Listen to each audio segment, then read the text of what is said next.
Good Tuesday, everyone. Welcome to the Volquest.com podcast presented by our good friends at Exterior Home Solutions. We thank them for their support of Volquest.com, the podcast, 2 Minute Drill, and all that they do. That is Exterior Home Solutions. You can check them out online at exteriorhomesolutions.com, or you can give them a call at 865-524-5888 for all your roofing needs, siding, windows, fencing, decking. They can do it all for you at Exterior Home Solutions. Speaking of doing it all, we're going to do it all today in this podcast. Tennessee with a huge recruiting weekend. We'll dive into that in just a minute.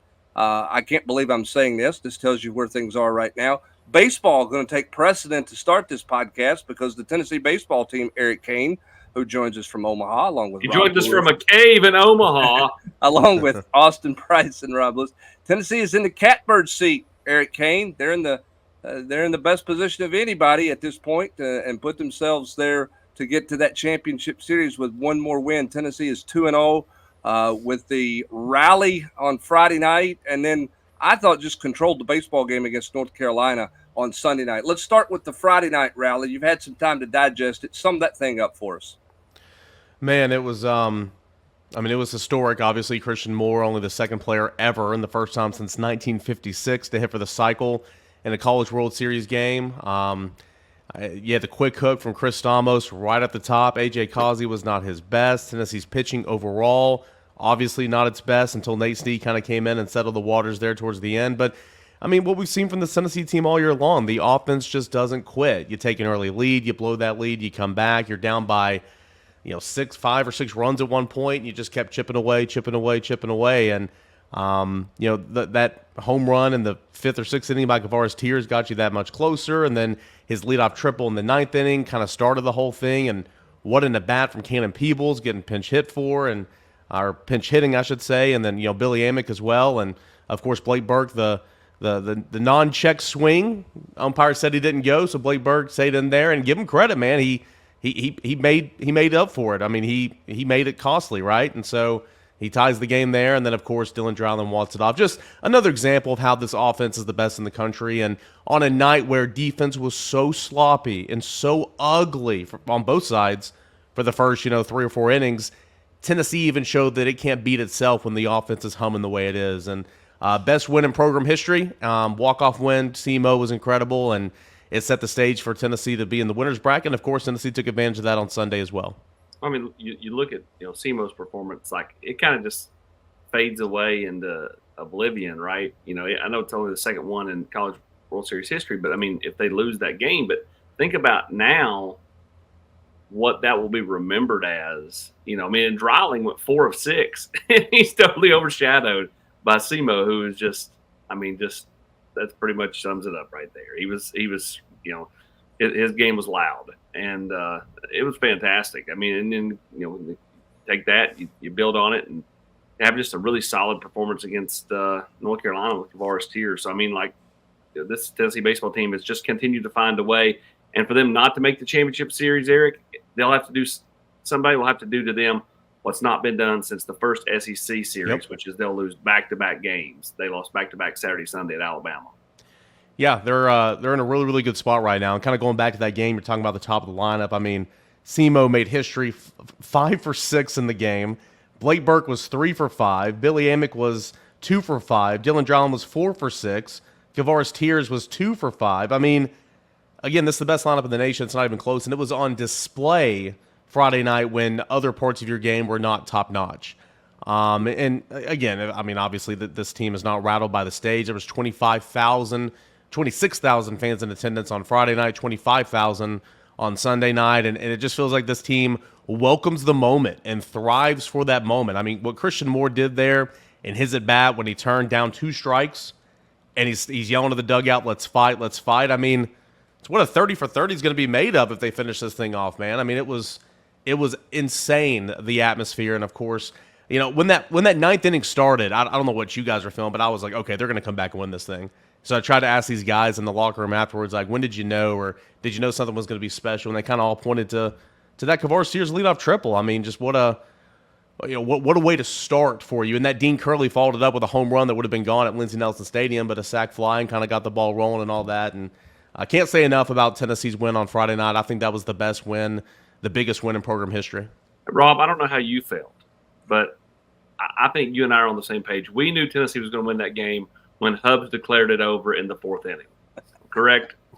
I was going to say Hubbs was the one that was trying to talk everybody off the ledge in the 9th. He's like, don't worry, there's still 3 outs left. He's sarcastic, everybody. He's sarcastic.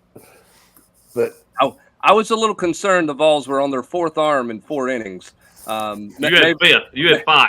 Yeah, 5. Okay, I miscounted one. Sorry. But maybe I'm wrong. Maybe that's normal. I didn't expect the opening game of the College World Series for Tennessee to be a Sunday bullpen game. But that's essentially what it turned into, was a Sunday bullpen game that the offense took care of them for. And, you talk, Eric, about Tennessee, and Rob, jump in here too, about Tennessee welcoming the moment. I don't know that they welcomed the moment at the start of the College World Series. I thought Tennessee was tight. I mean, I thought you saw them make mistakes in the field of play, and I thought they were sloppy. I thought they were much more relaxed in game 2, which is not surprising. I think winning the first one in this deal, Rob, is the hardest thing to do, much like winning the first one in the regional can be challenging, and those types of things. So I thought Tennessee was much more composed against North Carolina. They were composed late in the 9th inning to rally to the win, but they weren't very composed to me to start the game, but they settled in pretty nicely. Well, and to your point about winning the first one, being difficult, and I think when you win it in the manner that Tennessee did, it even gives you more of a bump going into game 2. Not only are you familiar with the atmosphere now, you just absolutely stole one, and came through and just as clutch of a fashion as you can. I just got to think that's really got to put a pep in your step and make you feel like you're playing with house money when you go into game 2. So I mean, I think it's hard to say it could have gone much better for Tennessee this weekend. I mean, you leave Friday with a ton of confidence, like you say, a 30 for 30 moment. And then after you talk about having a bullpen game, you get exactly what you need from Beam on Sunday, which is a deep, deep run, which I think it was huge. And not only was it a bullpen game, but I mean, it was your dudes. I mean, this was, AJ Causey's been so great in that piggyback role. And I've been thinking at different points in times this year, it's like, okay, well, what if Causey just doesn't have it that game? What's your plan? I mean, sure, you'll try to patch it together with Kirby and all that, but I mean, you saw it in a hurry on Friday, and you go from Causey to Kirby to Combs, Binky with the bridge, and then Snead. I mean, those are your dudes. But the difference in the College World Series setup compared to a regional or super, you have all these off days, right? So Tennessee knew that it wasn't playing on Saturday. Tennessee knew that it wasn't playing on Monday. If Tennessee won on Sunday, which it did, you get 2 days off. If you win on Wednesday, you get 2 more days off. I mean, again, there's opportunities to be well rested. That way, pitch count doesn't seem as such a major deal as what we think if they're playing a weekend series or a regional setup when you're starting on Friday and have a chance to play on Monday. You still want to be cautious and everything, but it's not as big of a deal because you have these built-in off days. And I mean, Tennessee again is going to be, last night or Sunday night and the win over North Carolina. I mean, I was texting you guys on points and times, and I was like, Combs can't throw a lot, but bases loaded, 2 outs there. I mean, Beam got out of it with 2 on, but I said if somebody else got on, I would have went Combs for 1 batter because it's the end of the season. Like, I mean, you're not going to hold anything back here, and that's kind of how Tennessee's approaching it on the mound. Well, and we'll talk about that. Well, I mean, Kirby Connell was terrific, get working out of a jam and giving them a couple of innings there and then getting it to the close to finish. But, a bunch of guys have stepped up. But I want to go back to Christian Moore for just a second here. Sport to sport doesn't always translate, but performances can. I mean, where do you put Christian Moore's performance in a historical context of Tennessee athletic performances? Rob, you've seen Dalton Knecht take over the Auburn game and do what he did. You've seen Chris Lofton go crazy. You've seen Grant Williams at Vanderbilt put a team on his back and say, hey, I got this, right? We've seen Kelly Washington burst on the scene with a 200-yard game against LSU, and you've seen Travis Stevens at Florida in 01 and on and on. I mean, where do you put the cycle in the College World Series from Christian Moore in a game like that where you rally for the win? Where do you put that in context of just kind of all-time great performances at Tennessee? Man, I mean, the only one that comes to mind that rivals it, considering the moment, the import, would be Hendon Hooker against Alabama. Okay. If Tennessee had beaten Purdue, you throw Dalton in there, but I just, as great as it was, it just doesn't carry the weight when you don't win the game. But I would throw it up there with Hendon. Which means you throw in Jalen Hyatt because yeah, Hyatt it's very fair, absolutely. So I'm go ahead, AP. Go ahead, AP. No, I'm with him. As far as just individual performance, kind of helps carry your team. Think about that double in the ninth. Paved the way to Burke single, and he was the tying run. It's a great performance now, and I think Rob or one of you guys mentioned if Tennessee doesn't win that game, it's just not talked about as much. If Tennessee were to go on and to keep winning here, how much greater does that performance come in the history of things? But because of what the pot of gold is at the end of the rainbow, if you can get there. Just going to continue to grow. It's like the legend just keeps getting bigger and bigger. Tennessee wins on, Wednesday, and Tennessee goes on to the finals and wins a national championship. And yeah, it's going to be huge. But even if Tennessee does not win a national championship, I just think, I spoke on it on my Monday show. Again, shameless plug, Locked On Vols. I'm not going to pretend to go back in the history books. I'll let you guys do that. There's been so many elite, historic performances in across football, basketball, and women's basketball, and baseball with Todd Helton and Chris Burke and some of these greats, R.A. Dickey. But for him to do that on the stage, again, this is essentially an Elite Eight game, and you go out there and you do something that only one other person has ever done in the history of college baseball at this stage. And then on top of that, as AP mentioned, you double in the ninth inning and you score the tying run. It's historic. So at least in recent history, Dalton was so fantastic, and he had the volume, right? He had 10 games over 30 points or whatever, and he had all those moments were huge. Hyatt and Hooker, that was such an amazing moment, an amazing game for Tennessee, and not taking anything away from it because it was Alabama, what that meant for the program and everything.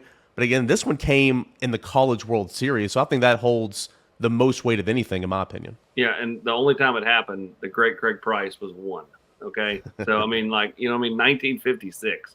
So, it's been a minute. Hubbs was in his third year covering the ball. Here's the question: does the third base umpire get added to the Christmas fruitcake mail out along with Clint Sterner? He might need to, man. Listen, I've talked to a lot of people, since the game and everything. And yeah, we can slow-mo it. We can go back and look. On Twitter, you've had everybody, drawing the line and saying, oh, he broke the play and all this stuff. End of the day, third base umpire was never going to let that call decide the game, right or wrong, whatever. You just weren't going to let that. Blatant. Yeah. You're not going to let that decide the game. And so you let the players decide the game. And again, credit Blake Burke for staying in the moment, realizing he had another chance, and he came through. And boy, he was close. It was really, really close. Unlike Sunday, where I'm he more didn't come close and was running up. I'm more impressed with how he finished that and took advantage of it than anything. Well, again, you'd like to say you would think this regardless of what the outcome would be if it had gone the other way, right? If that had been Florida State and they didn't call third strike on a check swing. I applaud the umpire for not putting the game in his hand. Let the players decide it. You're on the biggest stage, Rob. You're playing for a chance to play for a national championship. It's a bang, really close play that's non-reviewable. Do you want to be the guy that I don't think the third base umpire or anybody should want to be the guy that ends the game there on a questionable deal. If it were blatant, that's different. But if it's close, it's kind of tie goes to the runner, right? Just play on and go settle it on the field. I applaud the move by the umpire there. Yeah, you took the word out of my mouth. I was going to use the word. I applaud the move. anytime you can, referees, officials, umpires, whatever, can make themselves less visible, I'm for it, 100%. And in that moment, you just said it perfectly. But in that moment, yeah. you don't want it to be decided on a technicality or did he get how many degrees did he go across the plate? You want it decided on the field of play.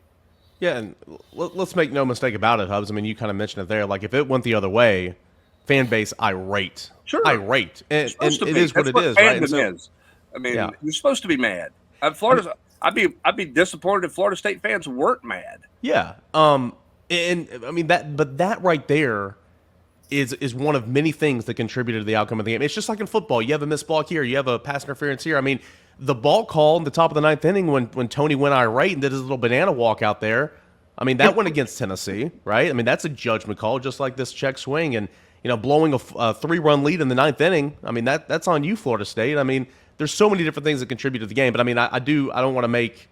I mean, if it went the other way, I mean, they're justifiable. Everybody be upset for sure. And so I get it from FSU side. Is that what we're calling it, a banana walk? I thought he spelled Cincinnati in cursive, Hubbard. I wasn't sure what he was doing at that point in time, but he was being Tony. Tony was definitely being Tony. He's Italian. He's emotional. We need the T-shirts. That's kind of the best way to say it. Okay. By the way, tip of the cap to Hunter Inslee for a terrific catch.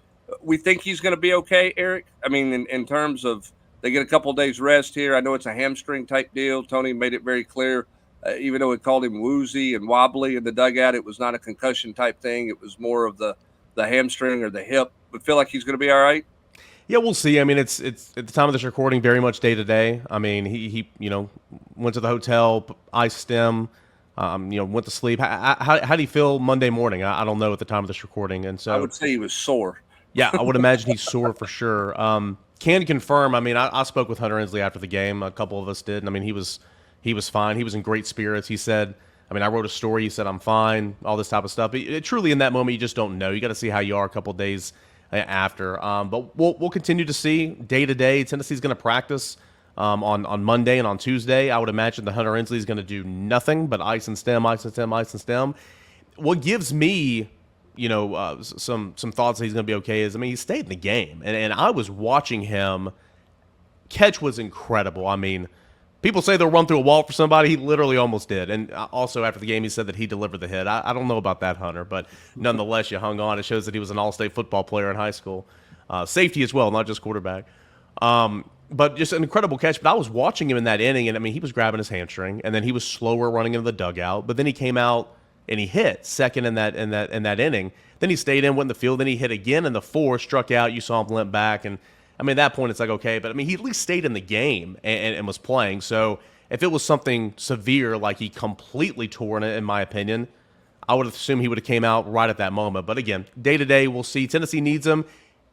Reason he's playing center field, because he's great in the field, and also his bat has been phenomenal the last 2 months of the season. Tennessee needs him, but we'll continue to check around that here this week.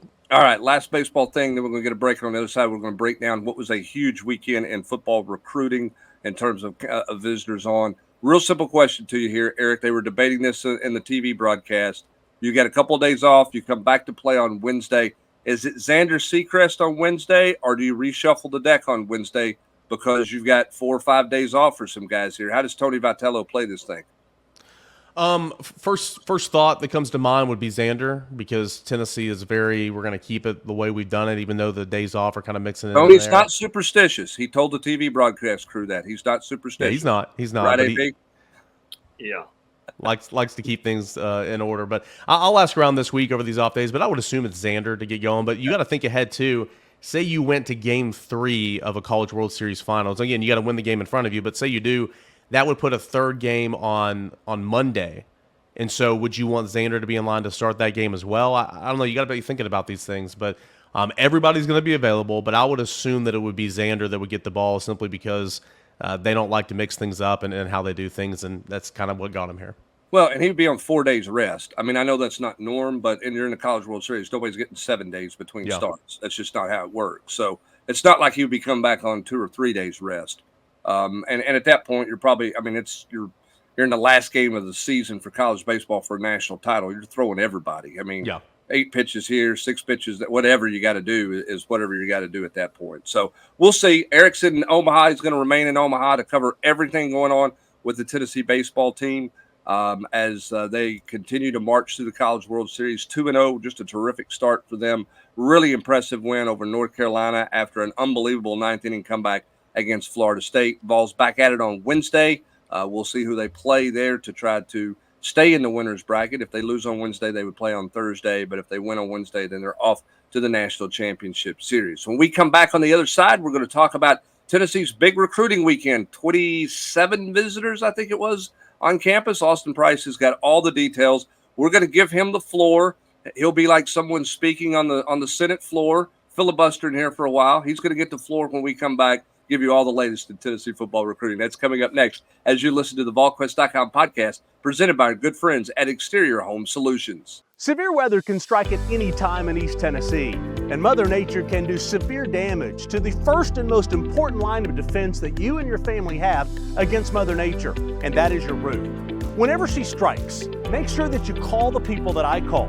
Make sure you trust the people that I trust, and that's my friends at Exterior Home Solutions, because they're more than friends, they're truly family.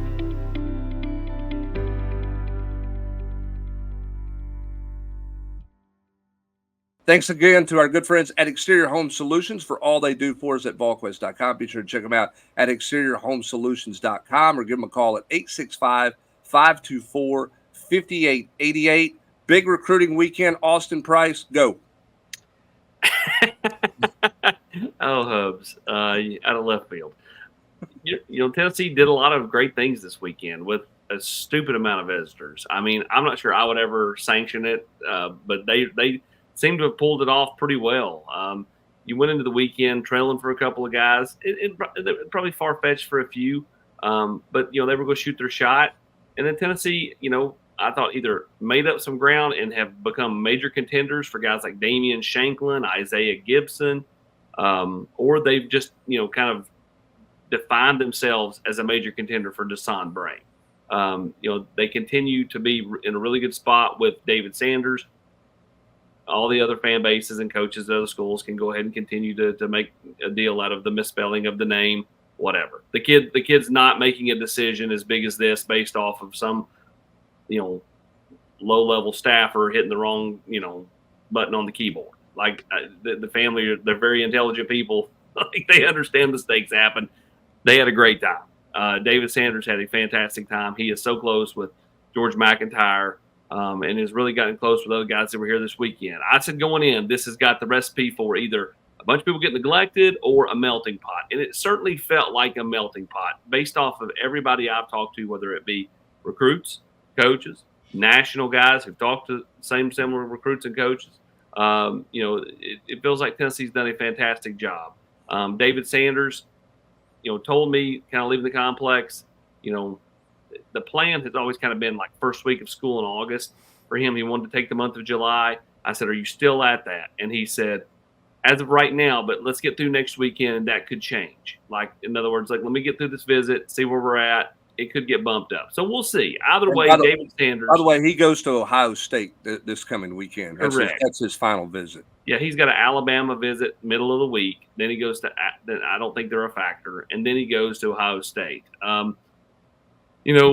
Steve continues to say Tennessee, Georgia, Ohio State. I think that's accurate. I still think Tennessee's positioned themselves the best out of any of those schools. I think he feels extremely comfortable at Tennessee. You could even say they're the Clemson of the SEC as far as culture, so to speak. So, this is a kid who I think how he feels, how his family feels, I think goes a long way. Grandparents had a fantastic time that were here. Really bonded with several of the other players. I thought Tennessee made the biggest move with a couple of Georgia kids. Let's start with Jaden Perlotti. Jaden's been kind of all over the map at times. He's been trending to Florida State to flip from Georgia. He's been trending to other schools to flip from Georgia and has not done it. Right now, you would say he's trending to Tennessee, to flip from Georgia. But he does go back to Georgia next weekend. We'll see if the Bulldogs can kind of flip that back around, what they elect to do there. Either way, it feels like Tennessee made up a ton of ground with him. And in fact, it, to me, has become the team to beat for Jaden Perlotti, leaving this past weekend. And then you have Isaiah Gibson, the USC commit who just visited Georgia last week. Tennessee did a really nice job this weekend with him, his family. Tennessee feels like they've got a ton of momentum there too. But again, you got to survive these other visits. You've got to survive the time. It sounds like he would like to make a decision end of June, first part of July. If that's the case, it's a lot easier to hold the momentum you got this weekend for that week and a half to 2 weeks versus, like a kid that's committing in late July or middle of August. So, I think, Tennessee, if he can stay on that path, I think has a real shot here with Isaiah Gibson. Well, I thought remember, Tennessee's now, big fan. remember this. I'm going to jump in here just a little bit on Gibson Okay. because I have talked to him. This is a guy who 2 weeks ago was taking talking about 44. taking 8 to 10 official visits. Now he's talking about maybe making a decision at the end of July, late June, July. So we'll see where that one goes, because it certainly feels like his timing of things is vastly different than it was 2 weeks ago. But we'll have to see exactly how that yields out here following this last weekend with him, because he was very much open to a lot of people a couple of weeks ago, but he really likes Rodney Garner and likes the development piece at Tennessee, AP.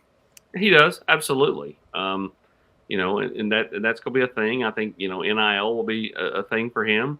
So, yeah, I mean, I do think that Isaiah Gibson continues to, trend to picking, a school earlier than, he led on at the On3 Elite Series event. Because, again, best laid plans always change. Sure. So, Tennessee's done a really nice job there. We'll stay on the defensive line. Damian Shanklin, kid from Indianapolis. Tennessee had a really solid visit with him. He told me exiting, he goes, coming in, I thought Tennessee was, probably third or fourth. They're no longer third or fourth. I said, well, do they lead? He's like, I don't want to go there. He didn't want to tip his hand, but clearly, he left the weekend feeling Tennessee a good amount. And, got to spend some time on Friday night with Todd Kelly Jr., or sorry, not Todd Kelly Jr., Todd Kelly Sr. And Big TK, delivered a very passionate speech about kind of where he had come from in his life to get to Tennessee, what it meant to him, what it continues to mean to him, being a former first-round pick and playing in the NFL for so many years. And I think that really resonated with Damian Shanklin, a kid from just outside of Indianapolis. Flip it to tight end. And, Tennessee already has Jack Van Doorslayer, who's a fantastic prospect. But because they moved Emmanuel Okoye to the defensive line, they would take a second tight end in this class if Deshaun Brame wanted to come. There's only one tight end Tennessee would take, and they'd love to pair Brame with Van Doorslayer. Brame was here, left Tennessee this weekend, got one more official visit. Oregon is that school. They've always been the perceived pick here. So Tennessee will have to survive that weekend, this coming weekend, because the momentum right now is with the Vols, but he still has this visit. And so we'll see what he says coming out of this visit. But he announces on June 29th.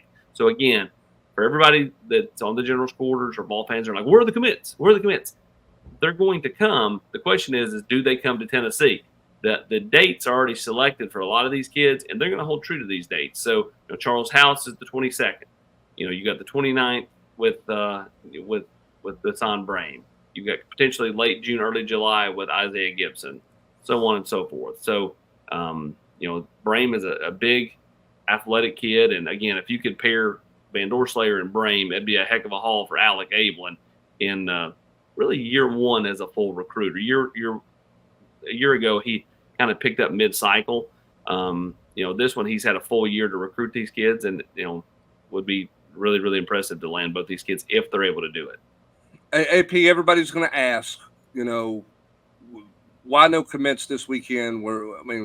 I wasn't expecting any. I think that you have to understand, these guys are, if you've got one visit left, you're going to take the visit most likely, right? I don't think Tennessee's never been a big squeeze, hey, we can't promise you anything a week from today if you don't commit now. So these guys had visits scheduled. They were going to take those visits. So I wasn't expecting commits. But for a lot of people, it's like, hey, Auburn's getting a commit. Florida's getting a commit. Florida State's getting a commit. This school's getting a commit. Tennessee doesn't get anybody out of a visit weekend of 27. Is that a concern, or is that just the calendar and the way Tennessee is recruiting and the way the month of June goes? I think it's understandable for fans to feel that way. Because you do look up, and Eric Winter was supposed to be here this coming weekend, and he just committed to Auburn. So, other schools do it a different path. They do put the squeeze on.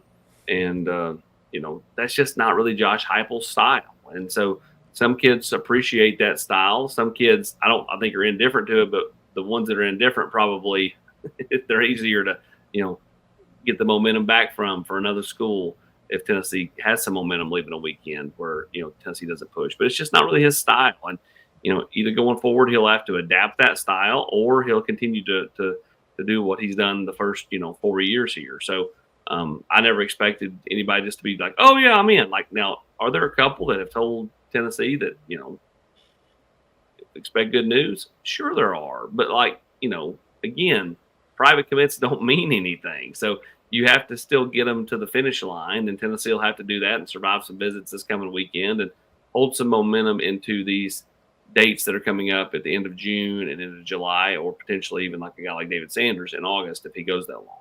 All right, let's talk a little bit about receivers. Rob, you can jump here too. I know you talked to a couple of the receivers as they were leaving town. The Miller kid from St. Louis is a guy you spoke with, and they had Cunningham in, and they had Jamie French in.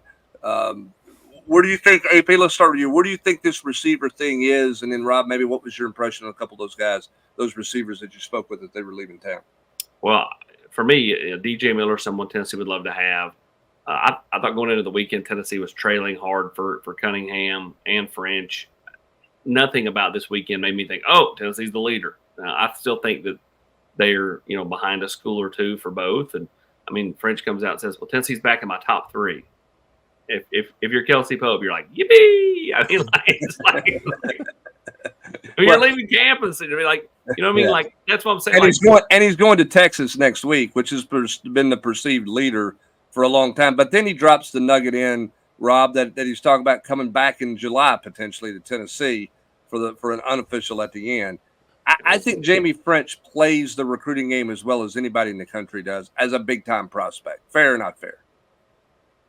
Yeah, AP has a lot more experience with him than I do, but yeah, that's my impression that, he's very, and you see it with a lot of these kids these days compared to in the past, but he's very used to the interview process. He's very, used to being quoted, and I wouldn't necessarily say careful, but he's aware, of what he's saying and how it's going to be perceived. And, again, a lot of these guys are much more polished, at that kind of thing than they were, 10, 12 years ago. All right, AP, Caleb Cunningham says he's not a lock to stay in Mississippi. Most people think he's staying in Mississippi. Is there a real chance he leaves the state, or is it still an upset if he leaves the state? If he doesn't go in state, where would he potentially go? I call it an upset. I don't think he said Florida, Auburn. Auburn doesn't have a quarterback. Hugh's still not found a quarterback. But I could see that one. Florida, I don't see. That what kid in their right mind that's a high-end kid is going to Florida right now with the notion that, unless Florida just totally is the shock of all shocks this season. No offense to our good friend, Mr. SEC, Michael Bratton, but, I just do not see that one iota that Billy Napier's, going to be able to survive. And so I think that's something it's hard to see for a big time kid like Caleb Cunningham. I think he's staying in state. That's me. I think that's most everybody. I think he just fights that. It's like a kid that, his dad, like LeVar Arrington, he has to fight the notion that he's just going to follow his dad to Penn State. Guess what? He visits Penn State next weekend. So we'll see what happens. But most people are going to say, well, he's going to go to Penn State because his dad went to Penn State. Most people are going to say that Caleb Cunningham will stay in the state of Mississippi because that's kind of what he's let people believe down there, even though he's trying to walk that back and say otherwise. I think some of these kids probably talk a little too much, and then they pigeonhole themselves into a certain situation, and then it's like, well, I got to reverse it. It's like Shady Hayward. Has he really found a new leader every week, or did he go, there's not really any suspense to my recruitment because I've said Tennessee's led for 2 months. Let's have some new leaders. And then Tennessee gets the last visit, and then all of a sudden it's like, oh, it's back to Tennessee. Again, we'll see how all that transpires, but I think some of this is calculated by these kids, including Cunningham, saying, 100% not staying in state. Okay. He may not end up in state, but no one's believing that statement that he's 100% leaving the state. Mississippi State and Ole Miss are just, they've been written off. Well, and you're exactly right. Here's the other thing too. When talking to the media, and I think this is something that's changing a little bit too. I think your stance now, and anybody jump in here, Eric, everybody, whoever, I think your stance now has to be even more guarded because of the NIL game you're playing. Yep. Right. If you're locking yourself down into a couple of schools early, how much leverage are you losing to yourself if you do those things versus play it around? Now, I think you can overplay it. All right. I think Shady's overplayed it because, I mean, he's been on 3 visits. He's got 3 new leaders after every visit, a new leader after every visit 3 times. But at the same time, too, I think if you're perceived to be going somewhere to kind of drive your leverage angle up, you got to make them nervous that you might go somewhere else. Right, Eric? I mean, that's business, right? Yeah. I mean, I couldn't agree more. It's all about leverage. I mean, if you say you're locked in, there's a leader for a couple of months, and even when you're taking these official visits, you're not kind of giving anything away, then yeah, I mean, you're kind of hurting yourself on potentially what your value is. But if you kind of let out there like, oh, this team is jumping up in there, it's not over and done. I mean, yeah, it's how much of this team, if it really does come down to one team or 2 teams, how much does this team really value you? And it's all about having that leverage. So I couldn't agree more. I mean, in today's era of college athletics, especially if you're a highly touted 4-star, some of these 5-star prospects, you need to be smart about that. And I couldn't agree even more about you can definitely overplay it. I mean, you're seeing this on the other side of some players, entering the portal and going here, then going here, then going here. It's like, dude, I mean, yeah, we get it, man. You're looking for the high dollar. So you can definitely overplay your hand as well. But I couldn't agree more. Leverage is key, especially for, these up-and-coming, college freshmen that are 17, 18 years old right now. Well, and coaches AP aren't ready to say no, right? In most cases, they're not very often ready to let guys just walk. Yeah, correct. Now I will say this: a guy like Shady Hayward, to me, if you're going to play if you're trying to play the NIL game and leverage, and I don't know that he is. Okay, yeah, I'm not knows. saying That's all what this is speculation, about. right? But if you're playing if you're speculating and you're playing the leverage game, you leverage with Georgia, Florida. If I'm any school, Tennessee or anybody else, I'm like, okay, go to Florida. And when they're fired in October, are you really going to, not be back on the open market at that point? I mean, you know what I'm saying? I think you have to use the right schools if you're going to leverage. Yeah, I think that's – and again – I'm not sure kids even see they see just ooh, Florida. They don't see ooh, that's on the hot seat, No, I mean, and they're 17, 18 years old. They don't know what leverage is. I mean, they're trying to figure it out. They've never been in this kind of situation. It's really unique kind of how some of this is changing. And we'll see how at Florida too, sorry to butt in, but at Florida too, I mean, everything's great. Everything's awesome. I mean, Billy Napier is the guy. Nobody's in trouble, right? I mean, it's not like they're hearing, hey man, we need you to save this guy's job, right? I mean, they assume if they're going to Florida, he's going to be there to coach them all 3 or 4 years. Yeah, I mean, and that's a story old as time, Rob. I mean, nobody's sitting there going, I'm eliminating them because the guy's perceived to be on the hot seat. I mean, some people do, but there's always some people that go there that you go, why are they going there? And they want to go there, and they don't think the coach is potentially in trouble. And we'll see if Billy Napier survives or doesn't survive. I mean, obviously he's got some early tests, and we'll see how that shakes out.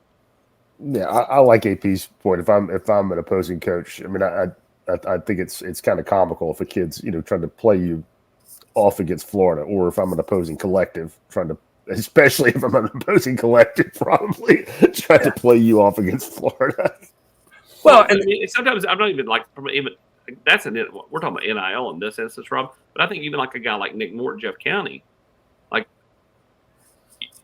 you want to play D line, you go to West Virginia. You want to play O line, you go to Tennessee. But West Virginia's got one season over 6 wins in the last 5 years. It was last year when he was on the hot seat, and guess what? He'll go right back to that if they don't win enough games this year. So I mean, you have to be you have to think about where they've been and where they're going. Are they trending? Are they legitimately trending, or was last year just kind of a nice year? And then they go right back to 5 or 6 wins because that's where they've been, at West Virginia the last few years. So I think for most kids they think about just what's right in front of them instead of kind of the broad where are they going, where they been, how does the trickle down affect me if this happens or that happens. I think most kids don't think about that at all. No, I mean, and I think that's, I think it's not uncommon for that at that age. I mean, it's, You know, they're just, that's that age. Like, oh, okay, I decided to do this. I'm gonna go do this right quick. You know, whereas like, hey, you probably should have thought about that earlier in the day. Or I mean, they don't think anything forward ahead or think the big picture there. All right, AP, a couple of last guys here to kind of hit on specifically. Juan Gaston's going to visit Oregon this week as his final visit. Most people think that's Georgia. Juan Gaston sort of played it off like it wasn't Georgia. Like, what did you Calculated make? Talk. What do you make? What do you make of that deal? I think that anybody that thinks that they know what Juan Gaston's doing is mistaken, because even if he ends up at Georgia, I don't think it's just some lay down that he goes there. I think that the kid probably would really like to go to Oregon because of all the flash and the uniforms and stuff. But if you know the kid, you know the mom, it's hard to see the kid going that far away to go play college football, which means it's Tennessee or Georgia, right? So again, for my liking, I just don't think anybody truly knows what Juan Gaston is doing. I do not pretend to know what Juan Gaston is doing. Juan is he's a bit of a mute. He doesn't talk. Yeah, so and I think that plays into the mysteriousness of it. Yeah, I don't think I just don't think he's interested in sharing anything with anybody. I think he's pretty introverted, and that's just kind of correct. Just the way he goes about his business. So, if you haven't gotten caught up, if this didn't catch you up, I encourage you to go back to Sunday and all the content from Sunday, the individual stories that were up all day long on guys, more details on their visit. Matt and Austin had a 2-minute drill recap from there, continuing to follow up and talk to more and more people. They'll both be throwing notes on the message board throughout the week and everything else. I probably don't sell Volquest hard enough from many times, but I'm telling you right now, if you weren't around this weekend and you're interested in baseball and you want to know everything that's going on in the world of Tennessee baseball, and you want to know what's going on in the world of recruiting, there was only one place you should have been this week, and that was at Volquest. If you're not a member, take advantage of our YouTube offer. Okay, hit the promo code. There it is, $1 for 2 months, UT1. Get caught up on all the recruiting news, follow baseball, and get ready for another big recruiting weekend and get settled in for what will be a tremendous fall of football coverage, basketball coverage. That you just need to be at the site. Okay, I don't know how else to say it. We have great conversation. We have great information. We're going to give you the latest, the quickest, and the most accurate information you're going to find out there. I'm going to sell it hard today, which I typically don't do. If you're a Tennessee fan and you haven't done it, you should jump in and do it right now and take advantage of that promo deal. You will not be disappointed. I promise you. Try it out for this coming weekend. Tennessee's not got 26 visitors, but they've got about, a dozen or so, and they're big-time guys. Douglas Utu, the big offensive lineman out of Las Vegas, is coming to town. Onis Conanbanny, the 4-star cornerback from the South Carolina area who's from Canada, will be in town. Travis Smith. By the way, he was here 2 weeks ago for 7-on-7, right? So he's making correct. A quick turnaround comeback, which is not a bad thing for Tennessee. Go ahead. Well, and he was here for 865 Live, so this is his third trip to Knoxville in like a month. Yeah. Tennessee's got, Travis Smith coming in town. That's a huge one. As Tennessee would love to add another receiver to this class. They also have, Bryce Donovan Jenkins coming to town, big defensive lineman. And, of course, Shady Hayward makes his return to Rocky Top this weekend as well. So a ton of really high-quality visitors coming to town. So, yeah, give them a try. Give us a try, and let's go over here and talk balls. Yeah, you will enjoy it. You'll laugh at some of it. You'll shake your head at some of it if you follow a game thread in Tennessee baseball. Or any live game thread is always a fascinating moment. But we have the Monday Night Chat. We have a ton of stuff going on. All right, as we get ready to get out the door here, until we know Tennessee is going to play on Wednesday, we're not sure who they're going to play at this point in time. What's better for Tennessee? Who's better for Tennessee, Eric? Do you want North Carolina again, or you want Florida State? I don't want anything of Florida State. I said that when Tennessee got matched up against them. I said that all last week leading up to the game on Friday. I think Florida State is really, really good. And North Carolina's good too, don't get me wrong. But I would rather play North Carolina again. North Carolina's bat's not near as scary. Yeah, than Florida State. Florida State top to bottom, and I think I like their options in the pen. North Carolina's got a pretty decent pen too, but I like the pitching options overall better for State and kind of where they'll be at that point in the week. So I would want North Carolina. That is just my opinion, though. I tell you what, Rob, I'll give Florida State some credit. That's pretty good mettle to come back after what happened to you on Friday night. And look, I know they're playing a familiar opponent. Maybe that made it a little easier for them. I don't know, but that shows a good bit of mettle from Florida State to bounce back the way that they did in that one. Yeah, I completely agree. I mean, that shows some fortitude. I mean, that's one. I mean, I know they've had a great year and have obviously proven themselves, but I don't care who you are. That's what a lot of people hang your head over. I mean, going from. I mean, we talked about what a great position Tennessee was in, for the first 10 minutes of this podcast. I mean, if Florida State gets 3 outs in the ninth, I mean, we're talking about, people are talking about them being in that position. Yeah, and then I know we're out the door here, but that again comes into play the schedule here in Omaha. Remember Clemson last year? I remember sitting in there, and after the 4th or 5th rewrite, I said, whoever loses this game is done. Just done. And obviously Tennessee won and won that regional. It was tough for Clemson to come back the next day. You get an off day here. It's true. Some time to sit there, reset everything. But still, you got to come out there. You got punched in the mouth. You got shocked. And they came out, and Dorsey pitched a gem. So, anyway, I would rather see North Carolina again because I think Florida State is that much better. But obviously, both are very good. I don't think it matters, Eric, because at the end of the day, it all depends on Hub sending that text saying the game's over. If that happens, Vols win. It's really about how Tennessee plays, but more or less what Hubs thinks about it. That's I don't think I didn't send one of those in the North Carolina game, did I? No, not North Carolina, Florida State. We're talking about Florida State. I know it. Well, listen, if you think I was the only Tennessee guy around the world who thought that Eric earlier, I just knew they were going to come back in the ninth. Really? Really? No, I'm saying you had that feeling of like something was special. You had that something was special. I'm not guaranteeing it. I'm just something was cooking, right? Yeah, and it's like, man. Something was cooking. We're not really sure what was cooking there with you in that press box. But, you knew Tennessee wasn't going to quit. I did chuckle at those threads on the board about how that team had quit, which is the furthest thing. Tennessee's never going to quit. But I don't know that anybody had Tennessee pegged to come back. I will say I probably started writing the obituary a few innings too early, which is. Hubs, you wrote your own obituary the moment you could write, okay?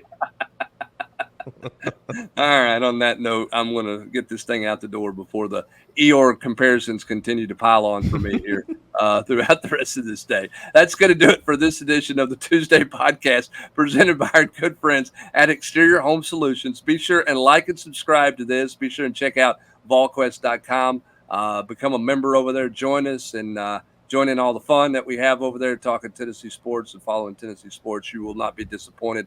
We'll be back with the Mailbag podcast on Thursday, and we'll see where Tennessee's got a Wednesday 2:00 showdown with somebody. So we'll see where things are based on. We'll be answering your questions on the Mailbag podcast. Plenty of recruiting questions in that podcast as well as Tennessee gets ready for their big final weekend and their final camp coming up on Sunday evening and Night at Neyland Part 2. So anyway, that does it for this edition of the podcast. And in the bottom there, he's Austin Price.